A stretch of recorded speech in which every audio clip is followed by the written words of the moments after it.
Modi cabinet ने बहुत बड़ा फैसला लेते हुए ऐलान कर दिया है कि वो जनगणना के साथ ही जाति वाली जनगणना भी करवाएगी। ये वो मुद्दा है जिस पर विपक्ष के नेता काफी मुखर रहे हैं, लेकिन प्रधानमंत्री नरेंद्र मोदी पहले पीएम हैं जिनके कार्यकाल में ये ऐतिहासिक फैसला हो पाया है। अब जाति जनगणना को मंजूरी के साथ ही इसको लेकर श्रेय लेने की होड़ भी मच गई है। देश में 1921 में जाति के आधार पर जनगणना हुई थी, कास्ट सेंसस हुआ था। इसके बाद से कास्ट सेंसस नहीं हुआ है। इसलिए एक बार इस देश में जाति के आधार पर जनगणना हो जानी चाहिए। जितनी भी जातियां इस देश में बसती है सबको आबादी के हिसाब से आरक्षण दे दिया जाना चाहिए।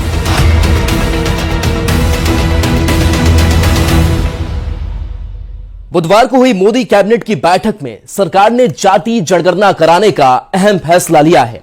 यानी सरकार अब लोगों से जात पूछकर जनगणना कराएगी। केंद्र सरकार के फैसले के बाद पक्ष और विपक्ष दोनों में खुशी की लहर है। पूरा पटना शहर पोस्टर से पाट दिया गया है। एनडीए ने सरकार के फैसले पर धन्यवाद दिया है, जबकि विपक्ष मामले पर क्रेडिट लेने में जुटा हुआ है। दो तस्वीरें देखिए। पहली तस्वीर में एनडीए के पोस्टर हैं, तो दूसरी तस्वीर में विपक्ष की तरफ से लगाए गए पोस्टर दिखाई दे रहे हैं। तो देश भर में जाति जनगणना कराने के फैसले को लेकर जेडीयू ने प्रधानमंत्री नरेंद्र मोदी को धन्यवाद दिया है। पोस्टर में लिखा गया है कि नीतीश ने दिखाया, अब देश ने अपनाया। फैसले को लेकर के जो जातीय जनगणना कराने को लेकर फैसला लिया गया है, उसको लेकर के जेडीयू जो है प्रधानमंत्री को धन्यवाद दे रही है। और इस पोस्टर के माध्यम से क्या करिए वो हम आपको बताते हैं। ये देखिए, इसमें साफ तौर पे लिखा है कि नीतीश ने दिखाया, अब देश ने अपनाया। प्रधानमंत्री नरेंद्र मोदी को धन्यवाद। जातिगत जनगणना बिहार से भारत तक, अब होगी गिनती, बनेगी सबकी नीति। जातिगत जनगणना का ऐतिहासिक फैसला जो है वो लिया गया है और इसके लिए जो है जो धन्यवाद जेडीयू की तरफ से दिया जा रहा है। और इस पोस्टर में देखिए भारत का नक्शा है, मानचित्र जो है वो दिखाया गया है। और इसमें सीधे तौर पे हिंदू, मुस्लिम, सिख, ईसाई हम सब है भाई भाई का भी संदेश दिया जा रहा है। जेडीयू का चुनाव चिन्ह जो है वो भी इस पोस्टर में है। और नीतीश कुमार के साथ प्रधानमंत्री नरेंद्र मोदी जो है कदम से कदम मिलाकर के आगे बढ़ रहे हैं।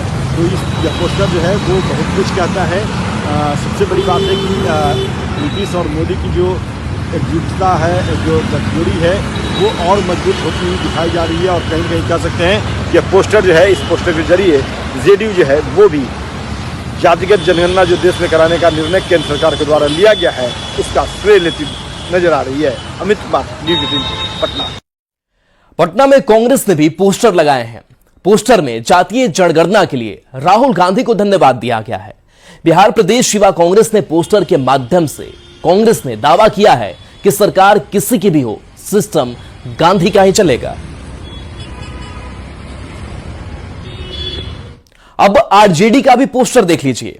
पटना में आरजेडी की ओर से जगह जगह पोस्टर लगाए गए हैं, जिसमें आरजेडी की ओर से बताया जा रहा है कि उसके दबाव में केंद्र सरकार ने जातीय जनगणना का फैसला लिया। तो आपने पोस्टरबाजी देख ली, अब नेताओं की बयानबाजी सुनिए। विपक्ष के नेता क्रेडिट के चक्कर में आपस में ही फसाद कर बैठे हैं। कांग्रेस राहुल गांधी को क्रेडिट दे रही है, आरजेडी लालू प्रसाद को। का अनाउंसमेंट किया, हम इसको सपोर्ट करते हैं, पूरी तरह सपोर्ट करते हैं। मगर हम टाइमलाइन चाहते हैं, हम जानना चाहते हैं ये कब तक होगा।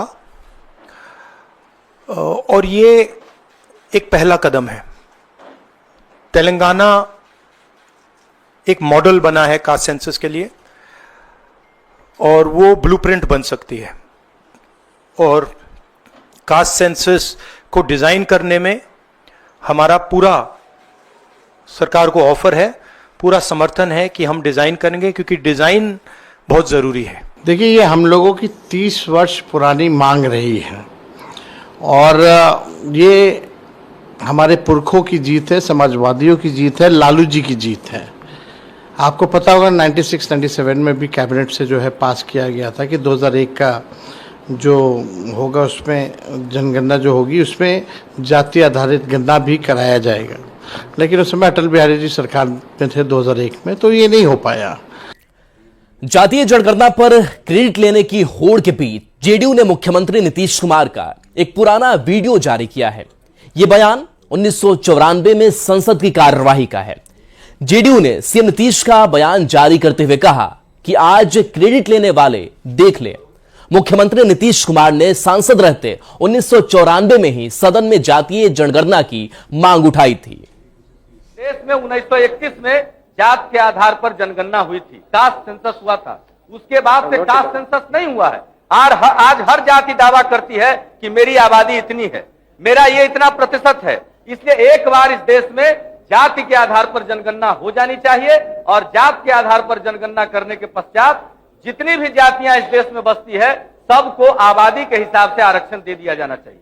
किसी को कोई शिकायत नहीं रहेगी और यह आरक्षण हो जाएगा। किसी का न कोई हक छीनने वाला होगा, न किसी को आत्मदाह करने की नौबत आएगी। अब पूरी खबर क्या है उसको भी एक एक करके समझते हैं। तो देखिए, देश में इस बार जातीय जनगणना केंद्र सरकार कराएगी। केंद्रीय कैबिनेट ने जातीय जनगणना को मंजूरी दी है। बता दें कि सितंबर में जातीय जनगणना की शुरुआत हो सकती है। जनगणना के साथ ही जातियों की गणना होगी। जनगणना की प्रोसेस पूरी होने में 1 साल का वक्त लगेगा। और देखिए, 1931 में आखिरी बार जातिगत गणना हुई थी और अब तक क्या होता था उससे भी एक एक करके समझिए। तो हर 10 साल पर जनगणना होती थी। कांग्रेस जातीय जनगणना के खिलाफ थी। आजाद भारत में 1951 में पहली जनगणना हुई। 2011 के बाद की बात करें तो जनगणना नहीं हुई। 1951 से 2011 तक जनगणना में सिर्फ एससी और एसटी की गिनती होती थी। अन्य जातियों के आंकड़े जारी नहीं किए जाते थे। अब जातिगत गणना का इतिहास भी एक करके समझते हैं। तो स्वतंत्र भारत में जातिगत गणना नहीं हुई। अंग्रेज जातिगत गणना कराते थे। 1881 में पहली बार जातिगत गणना हुई। 1931 में आखिरी बार जातिगत गणना कराई गई। 1941 में भी जातिगत जनगणना हुई, लेकिन आंकड़े जारी नहीं हुए। अब देखिए, किन किन राज्यों में जातिगत जनगणना हुई, वो भी जो डेटा सामने आया। लेकिन इन सब के बीच देखिए कैसे बिहार में क्रेडिट की सियासत पर नेताओं की बयानबाजी भी जारी है। एनडीए नेता क्रेडिट लेने वाली आरजेडी और कांग्रेस पर हमला बोल रहे हैं, जबकि आरजेडी और कांग्रेस अपने अपने दावे पर बरकरार है। प्रिय प्रधानमंत्री श्री नरेंद्र मोदी जी के नेतृत्व में गणना के साथ, सेंसस के साथ पूरे देश में जातीय जनगणना कराने की इस चीज को मुहर लगाया गया कि पूरे देश में गणना के साथ जातीय जनगणना भी होगा। मैं धन्यवाद देता हूं अपने लोकप्रिय प्रधानमंत्री श्री नरेंद्र मोदी जी को। जातिगत जनगणना पर तेजस्वी यादव राजनीति के छुरछुरी पटाखा अपने आप को साबित करना चाहते हैं। 1994 में नीतीश कुमार जातिगत जनगणना की सदन में आवाज बन रहे थे। देश के वंचितों की आवाज, देश के अति पिछड़ा, दलित, सामान्य समुदाय, अल्पसंख्यक, सबके हित को सोचने वाला एक दूरदर्शी नेता। तो अब क्रेडिट लेने की होड़ लगी है, लेकिन ये सबको पता है कि ये जातीय जनगणना जो आज केंद्र राज ने फैसला लिया कराने का, ये जीत श्री लालू प्रसाद जी, श्री तेजस्वी यादव जी की है। अंततः नरेंद्र मोदी सरकार को राहुल गांधी जी की बात माननी ही पड़ी, क्योंकि राहुल गांधी जी की बात, राहुल गांधी जी की आवाज भारत की आवाज है।